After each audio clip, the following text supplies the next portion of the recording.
Platzi proveyó el capital para producir este video de interés social. Es un ardiente debate que ha enfrentado amigos, familias y clases sociales. Ha puesto de cabeza países enteros. En el siglo XX, esta oposición fue la base de la Guerra Fría que exigía que escogieras bando: el capitalismo con Estados Unidos al frente o el socialismo liderado por la Unión Soviética. Y en la actualidad, hasta Rusia ha adoptado prácticas capitalistas y hasta en Estados Unidos se habla de los beneficios del socialismo. Así que hoy nos preguntamos, ¿capitalismo o socialismo? A mediados del siglo XIX, en Europa, sobre todo en Inglaterra, la industrialización estaba en pleno apogeo. Se producía más que nunca, pero al mismo tiempo se explotaba mucho a los trabajadores. Jornadas de 14 a 16 horas diarias, salarios de miseria, trabajo infantil aún peor pagado, aire contaminado y accidentes al por mayor. Y olvídate de seguridad médica o vacaciones. Todo mientras los dueños de las fábricas se enriquecían sin pena alguna. Entonces, un pensador alemán llamado Karl Marx se preguntó, ¿cómo llegamos a esto? Marx había leído a Hegel, quien postulaba que todo progresa a partir del enfrentamiento de contradicciones. Las sociedades también. Cada etapa del desarrollo social llevaba en sí el germen de su propia destrucción y la transformación en la siguiente. Para él, la civilización, por lo menos la europea, había pasado por las siguientes etapas. Comunismo primitivo, una época en la que los bienes escaseaban, todos los que eran capaces trabajaban y a todos los miembros de la comunidad se les repartía según su necesidad. En esta época se desarrolló la agricultura y otras técnicas que permitieron conservar y acumular bienes, lo que llevó a la segunda etapa, esclavismo. Por primera vez se dividen las clases sociales, las que trabajan y las que poseen los medios de producción. Poseen incluso a los trabajadores. En esta época existe la creencia de que los poderosos, reyes y sacerdotes, lo son gracias a que cuentan con el favor divino. Es también en esta época que aparece el Estado y lentamente va dando paso a la tercera etapa. Feudalismo. En esta etapa los trabajadores ya no son esclavos, sino siervos, pero siguen sometidos a sus señores, dueños de las tierras y a quienes se les debe pagar tributo. Al final del feudalismo, gana dinero y poder una clase social de artesanos y comerciantes que habitualmente vivían en villas o burgos cercanos a los feudos. Marx los llama burgueses. Los burgueses empiezan a asociarse y a juntar su dinero para crear empresas y financiar negocios más grandes, como viajes arriesgados. Estas empresas se llaman sociedades por acciones y al dinero reunido con el propósito de que crezca se le llama capital. Por otro lado, se promueven las ideas de libertad, democracia e igualdad, lo que da origen a grandes revoluciones como la Revolución Francesa, donde la nobleza y el clero pierden el poder, o hasta la cabeza, y quienes ahora tienen la autoridad son los dueños del capital, los capitalistas. Las tierras, antes propiedad de los nobles o de las comunidades, se privatizan. Las ideas de la Ilustración traen un gran desarrollo tecnológico e industrial. Muchos granjeros y campesinos quedan en la pobreza y emigran a las ciudades para trabajar en las fábricas. Así es como surge la cuarta etapa, el capitalismo. El capitalismo es explicado y defendido por economistas como Adam Smith, y sus principales características son: las tierras, herramientas y fábricas, o sea, los medios de producción, no están en manos del Estado o de las comunidades, sino que son propiedad privada. Hay libertad de mercado. Todo mundo tiene derecho de comprar y vender lo que le apetezca, incluido el propio trabajo, y de negociar los precios según les convenga. Aquí se habla de la mano invisible del mercado, la idea de que las acciones económicas individuales, aunque parezcan egoístas, contribuyen al bienestar de la sociedad en su conjunto. El ideal capitalista es, por lo tanto, que las leyes y el Estado intervengan lo menos posible en el mercado. Libertad de empresa. Cualquiera puede empezar un negocio asumiendo los riesgos y obteniendo los beneficios. Esto propicia la competencia y la innovación. Explicado así, el capitalismo parece ideal. Entonces, ¿por qué ocurría lo que Marx presenciaba en las ciudades de Europa? Lo responderemos después de esta pausa capitalista.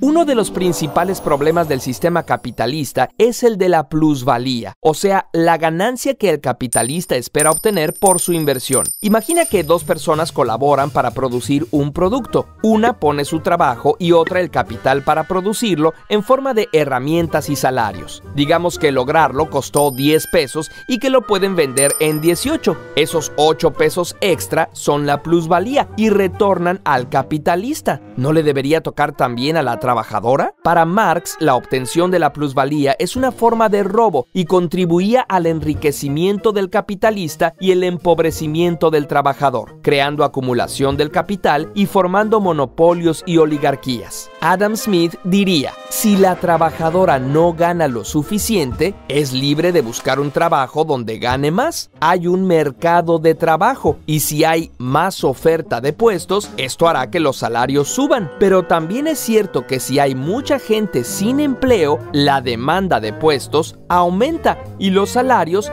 bajarán. ¿Será que el desempleo le conviene a los capitalistas?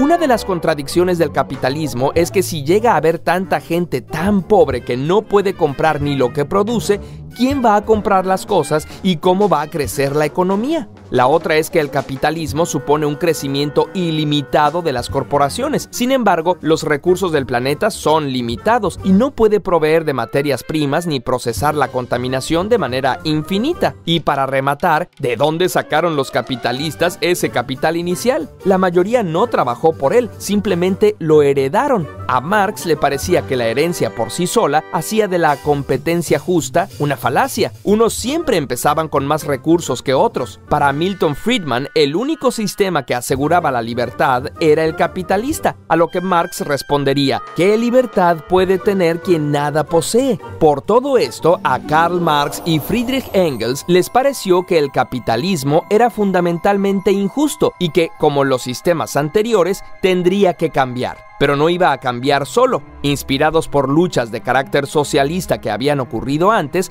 publicaron el Manifiesto Comunista, que instaba a los trabajadores, llamados proletarios, a unirse y luchar para arrebatarle el poder a los capitalistas. Para ellos, una sociedad ideal sería comunista. No existirían ni las clases sociales ni la propiedad privada. Para llegar al comunismo se planteaba que se debería pasar primero por una etapa llamada socialismo. Las características más importantes del socialismo son la propiedad social de los medios de producción. Teóricamente, las herramientas, tierras y fábricas pertenecen a la sociedad en su conjunto, que se supone que está representada por el Estado. Planeación de la producción. Se evitan desperdicios, excesos y contaminación, asegurando que se produzca solo aquello que se necesita.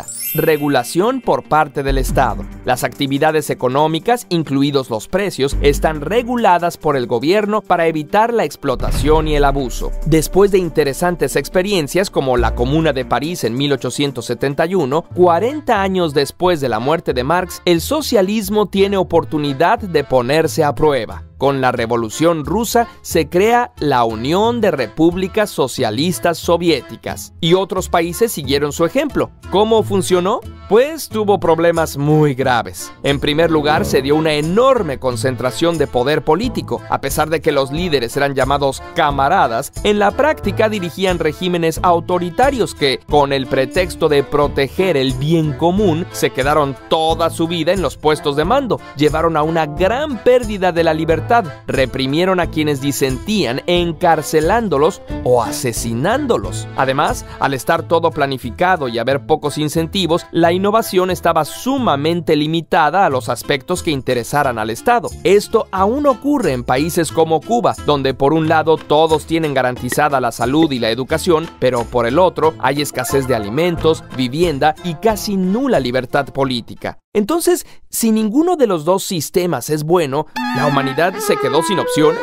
¿No hay manera de tener las libertades que ofrece el capitalismo y la igualdad que ofrece el socialismo? En primer lugar, no todo es blanco o negro. Gracias a la unión y las luchas de los trabajadores, la mayor parte de los países actualmente tienen sistemas que mezclan en diferentes proporciones una economía capitalista con aspectos socializados. En el modelo nórdico, por ejemplo, hay libertad de empresa y de mercado, pero pero los trabajadores tienen fuertes sindicatos y el Estado interviene en la negociación de salarios. Y hasta en los países más capitalistas, el Estado se encarga de proporcionar carreteras y servicios públicos y, en mayor o menor medida, educación y servicios de salud. Y existe una lucha constante porque estos derechos sean cada vez mejores y mayores. Quizás si no fuera por las luchas socialistas, no tendríamos ahora jornadas de trabajo de 8 horas, salario mínimo, vacaciones, protección social de los niños o seguridad social. En segundo lugar, además de estos dos sistemas tan llamativos, existen otras propuestas. Por ejemplo, el anarquismo, que propugna por abolir el Estado, eliminar toda jerarquía y autoritarismo y trabajar en base a la cooperación y el beneficio mutuo. De hecho, los soviets originales eran organizaciones anarquistas igualitarias antes de que las reprimiera y absorbiera el Estado de la Unión Soviética. En Cataluña y España, el movimiento anarquista fue muy fuerte y se llegaron a administrar fábricas de manera colectiva y democrática con variados resultados hasta que intervino el comunismo internacional para disolverlas y luego Franco impuso el fascismo por la fuerza. Si te interesa este tema, puedes leer a Emma Goldman o a Piotr Kropotkin, entre otros autores anarquistas. Pero estos son solo los modelos europeos. La gente se ha organizado de diversas maneras en diferentes momentos y partes del mundo. Por ejemplo, la ciudad de Cataloyuk en Anatolia de hace unos 9000 años tenía una sociedad económica y socialmente igualitaria donde además hombres y mujeres tenían los mismos derechos. Los pueblos indígenas de toda América han tenido formas de organización diferentes que incluyen el tequio o trabajo comunitario y la toma de decisiones de manera colectiva. Estas ideas se han retomado en lugares como Cherán, donde todas las decisiones importantes se toman por consenso, o en los caracoles zapatistas, donde los medios de producción son colectivos y las decisiones las toma una junta de buen gobierno cuyos miembros son rotativos y no reciben sueldo. El país de Bután, aun siendo una monarquía, tiene una economía budista que privilegia la reciprocidad y mide su crecimiento no en Producto Interno Bruto, sino en felicidad nacional bruta. La región autónoma de Rojava, en Siria, practica una versión muy propia de socialismo democrático donde las cooperativas, en su mayoría promovidas por mujeres, juegan un papel primordial.